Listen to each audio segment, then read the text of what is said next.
Rebonjour et bienvenue sur Night TV International. Bienvenue sur ce midi au Caire qui va commencer bien entendu par le travail de ce sommet arabe qui se tient à Alger dans sa 31e édition qui se place sous le slogan du rassemblement à laquelle participe le président Abdel Fattah el-Sisi. Un discours d'importance sera tenu dans le cadre de ce sommet pour travailler sur, bien entendu, les questions qui sont d'intérêt capital pour les frères arabes et dans le cadre toujours de ce 31e sommet qui va sortir avec une déclaration en 20 points qui s'appelle la déclaration d'Alger. Le groupe de paix arabe, Arab Peace Group, affirme que ce sommet arabe qui se tient à Alger sous le thème sommet du rassemblement est d'une importance capitale après la signature par les factions palestiniennes d'un accord de réconciliation qui a été couronné par la déclaration d'Alger également, qui constitue pour les Palestiniens une occasion de renforcer la solidarité arabe et l'action commune entre les pays et les nations arabes et en particulier la réconciliation entre les factions palestiniennes. Tout de suite, on va vous retrouver avec plus d'informations dans ce commentaire.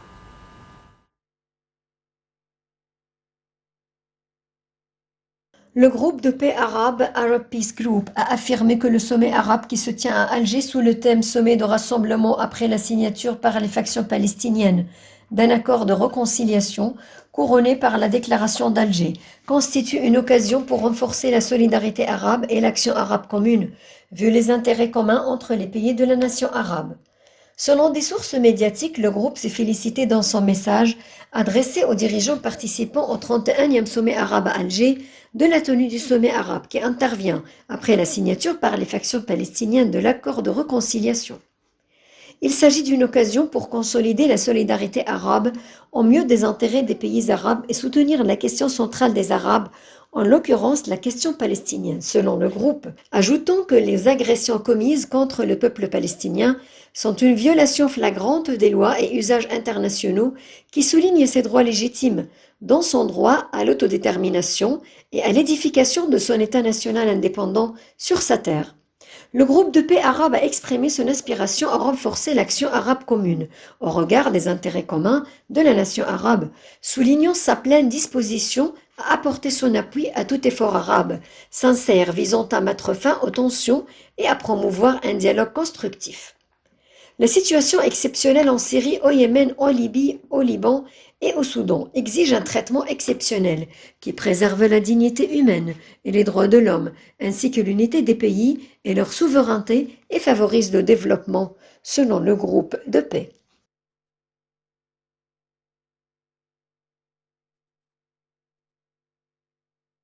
Pour discuter donc également de l'importance de cette déclaration d'Alger qui va être prononcée dans la séance clôturale de ce 31e sommet arabe qui se tient à Alger. Nous avons le plaisir de discuter avec Dr Raouf Ghafar qui est notre spécialiste en économie, car l'économie a son poids dans le cadre de ce travail de l'unification qui se passe sous le slogan du rassemblement.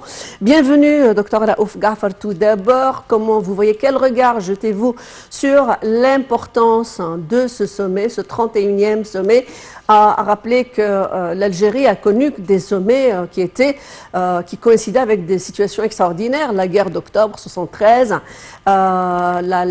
l'intifada palestinienne en 88, 2005, la mort du leader palestinien Yasser Arafat et le premier ministre Rafiq al-Hariri, 2003, la guerre de l'Irak, l'invasion américaine de l'Irak. Comment vous voyez, quel regard portez-vous justement sur l'importance de ce timing, de ce temps actuellement, de ce sommet arabe?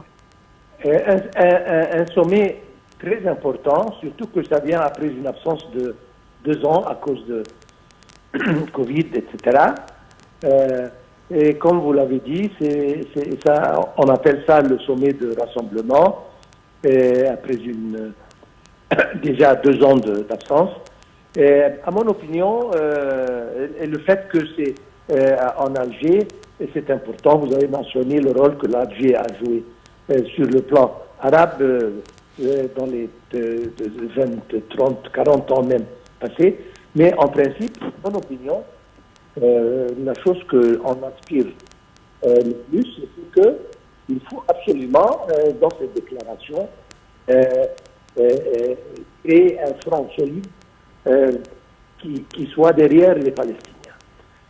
Il faut que toutes les factions palestiniennes se réconcilient d'une manière ou d'une autre pour permettre de créer ce front et pour permettre d'exercer une certaine pression sur le plan international pour la crise palestinienne. À mon opinion, si ça s'achève, c'est le rôle du secrétaire général d'implémenter les décisions. Voilà. Est-ce que vous, permettez-moi, est-ce que vous croyez dans cette réconciliation palestinienne? Juste parce que nous avons tout un historique de travail colossal qui a été déployé par la République arabe d'Égypte pour rassembler, justement, unir toutes les factions palestiniennes pour justement préserver l'intégrité de ce dossier des droits légitimes du peuple palestinien à l'autodétermination, à avoir un État, à se représenter aux Nations Unies. Est-ce qu'aujourd'hui, après ce qu'ils ont, donc après avoir que l'Algérie eu parrainé cette réconciliation, est-ce qu'on peut parler, quels sont les défis justement des Palestiniens aujourd'hui, au vu bien sûr de cette question de normalisation avec l'État d'Israël qui a été entreprise par certains pays arabes? Moi, je pense que les différentes factions palestiniennes n'ont pas la volonté de se réconcilier. Chaque faction a des intérêts différents et malheureusement, il y a des forces étrangères qui poussent vers la direction de non-réconciliation. Mais c'est un boulot, c'est un effort colossal, justement, pour faire comprendre que l'intérêt du peuple palestinien et de l'État palestinien doit avoir précédence sur les intérêts des différentes factions. Difficile à aboutir, mais j'espère qu'avec c'est-à-dire une pression continue pour parler entre les factions, etc. Oui, mais est-ce qu'aujourd'hui, ce n'est pas une réalité impérative? Regardons ce qui s'est passé dans les élections législatives israéliennes avec le rebond, encore une fois, de l'extrême droite, hein, bien sûr, sous le slogan, sous la tutelle de Benjamin Netanyahou, avec l'orthodoxie, justement, un État israélien qui est appelé à devenir de plus en plus orthodoxe, et ça va se répercuter sur les Palestiniens. Parce qu'aujourd'hui, ces factions palestiniennes ne peuvent pas faire une concession. Et justement, c'est l'occasion dans le cadre de ce sommet. Vous voyez, quel que soit le régime, le cabinet en Israël, c'est une conviction et ça peut se montrer, se manifester dans beaucoup Non, je veux dire qu'ils se radicalisent par rapport aux droits des Palestiniens, de plus en plus. Ça. Les Palestiniens doivent comprendre que ça, c'est pour le bien de leur pays. C'est-à-dire créer un État palestinien, ça, c'est un espoir très important. On travaille sur ça depuis des dizaines d'années. Et malheureusement, on n'aboutit à rien. Donc, que ce soit un régime Netanyahou d'un côté ou l'extrême gauche même de l'autre, l'essentiel c'est que les Palestiniens, si jamais ils se réunissent, ils peuvent justement créer, comme je viens de dire, un front fort qui peut discuter avec n'importe quel régime palestinien, que ce soit à droite ou à gauche. Oui, alors d'autres dossiers sont aussi d'importance, ce qui se passe en Somalie, la Libye, le Yémen, la Syrie. Quel regard vous jetez sur ces questions? Est-ce que ce sommet peut aboutir dans la déclaration d'Alger à justement anticiper des élections en Libye? Question. Nous attendons ces élections depuis des années, ma chère. Et puis, les Libyens eux-mêmes ne peuvent pas se mettre d'accord. Il y a un parlement d'un côté, un cabinet qui ne veut pas laisser aller et un autre qui a été élu. C'est une dilemme vraiment incompréhensible. Et il doit y avoir une solution, c'est-à-dire 2-3 chefs d'État. Moi, je parle, je ne suis pas politicien, mais je dis, si jamais, au plus haut niveau, il y a un comité qui vraiment s'assoit avec ces 3 différentes, si je peux dire, factions en Libye, et essayer d'aboutir. Donc vous êtes un petit peu pessimiste sur la question, je crois ce que vous me dites. Malheureusement, il y a beaucoup d'interventions étrangères qui doivent s'arrêter en premier lieu avant de même commencer. Ok, cette question de Syrie, je veux dire la présence de la Syrie ou la non-présence de la Syrie au sein, occupant son siège au niveau de la Ligue arabe. Est-ce qu'on peut trouver un consensus sur cette question, étant donné les divergences de vue entre certains États arabes? Moi, personnellement, je prie pour la Syrie. Je vois que la Syrie se perd d'un jour à l'autre. Et je ne vois pas maintenant, avec toutes les crises et les problèmes qui arrivent partout au monde, que la crise syrienne ne jouit aucune importance et est complètement ignorée. Et c'est ça qui me rend très triste. Mais il faut justement, à mon opinion, si jamais je peux le dire, il faut absolument essayer de faire un sommet spécial pour le problème syrien.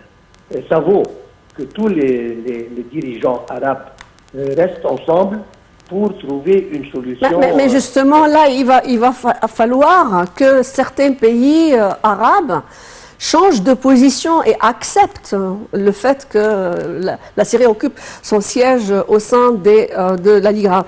Je passe à un autre point. Je vous ai entraîné dans la politique. Maintenant, rentrant dans le vif du sujet sur le plan économique, docteur Raouf Ghaffar, une des prérogatives sur laquelle a insisté hier les chefs d'État qui sont intervenus, même Ahmed Aboulreit, le secrétaire général de la Ligue arabe, serait de créer une coalition économique pour solutionner les futurs défis, problèmes en matière de manque en denrées alimentaires et en crise énergétique. Est-ce qu'il y a une possibilité de pouvoir vraiment créer un bloc économique interarabe?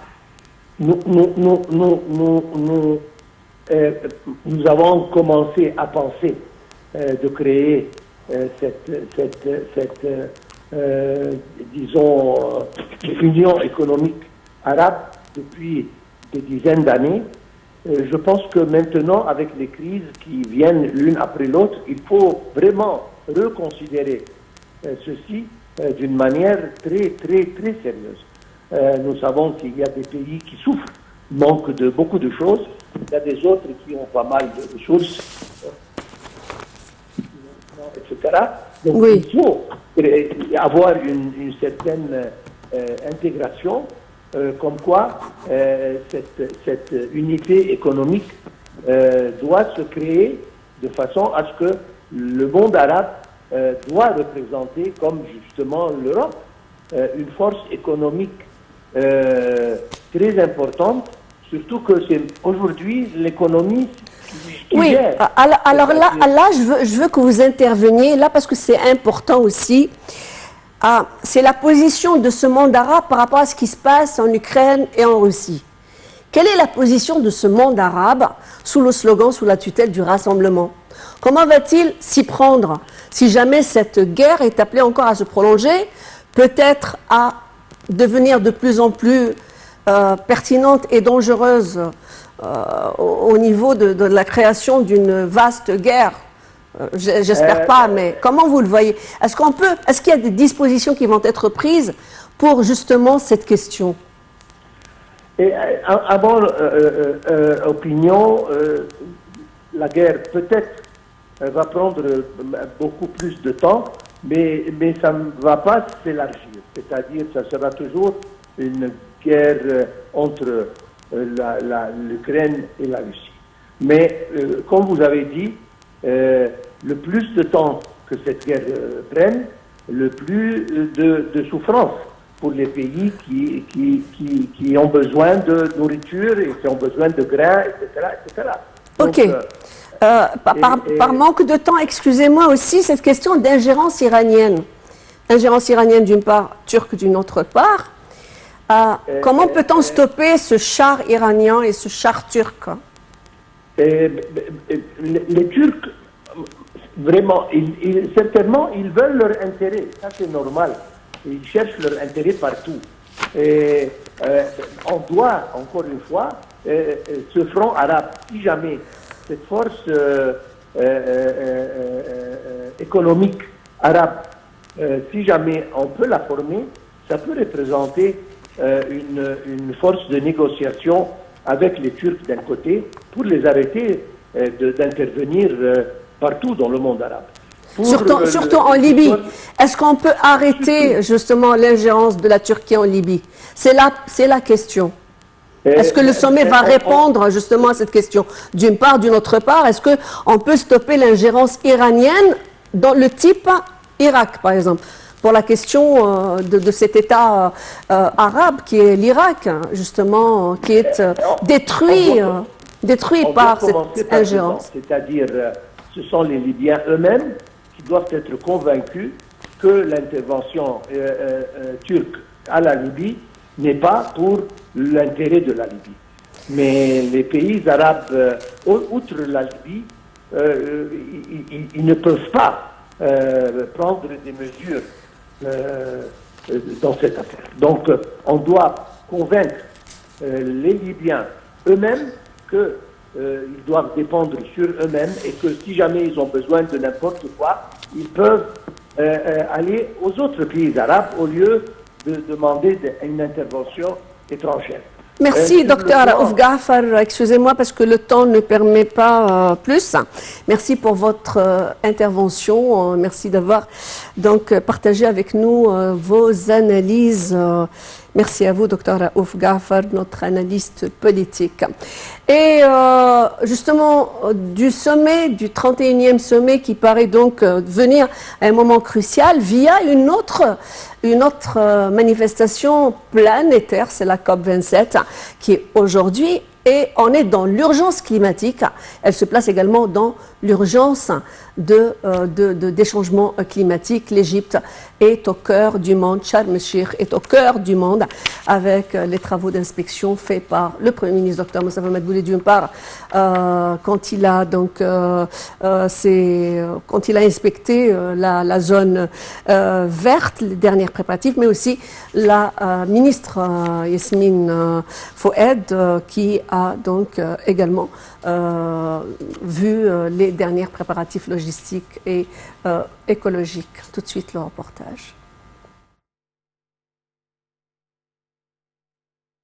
Le Premier ministre Dr Moustapha Madbouli a entamé mardi une visite d'inspection à Sharm el-Sheikh afin de suivre les derniers préparatifs pour la tenue de la COP27. Ont accompagné le chef du gouvernement, les ministres de la Santé et de la Population, Dr Khaled Abdel Ghaffar, et de l'Environnement, Dr Yasmine Foued. Dr Madbouli a été reçu à l'aéroport international de Sharm el-Sheikh par le gouverneur du Sud Sinaï, Khaled Fouda, et un certain nombre de responsables au gouvernorat et des responsables de l'aéroport. Le Premier ministre a affirmé son souci de suivre sur le terrain tous les détails des projets et des travaux de développement dont témoigne Sharm el-Sheikh, et cela conformément aux directives du président Abdel Fattah el-Sisi, lesquelles exigent que cette station balnéaire soit une ville verte en préparation de cet événement colossal. Le Premier ministre avait présidé la semaine dernière une réunion avec la ministre de l'Environnement Yasmine Foued dans le cadre du suivi des préparatifs de l'accueil par l'Égypte de la COP27 à Sharm el-Sheikh. La ministre a passé en revue un rapport qui traitait des rôles et responsabilités des ministères concernés, chacun dans leur domaine de compétences pendant l'ensemble des activités de la COP27, ainsi que les initiatives qui seront présentées lors de la conférence. À l'issue de la réunion, le chef du gouvernement a ordonné de présenter ces développements lors de la prochaine réunion du Haut Comité chargé de préparer la COP.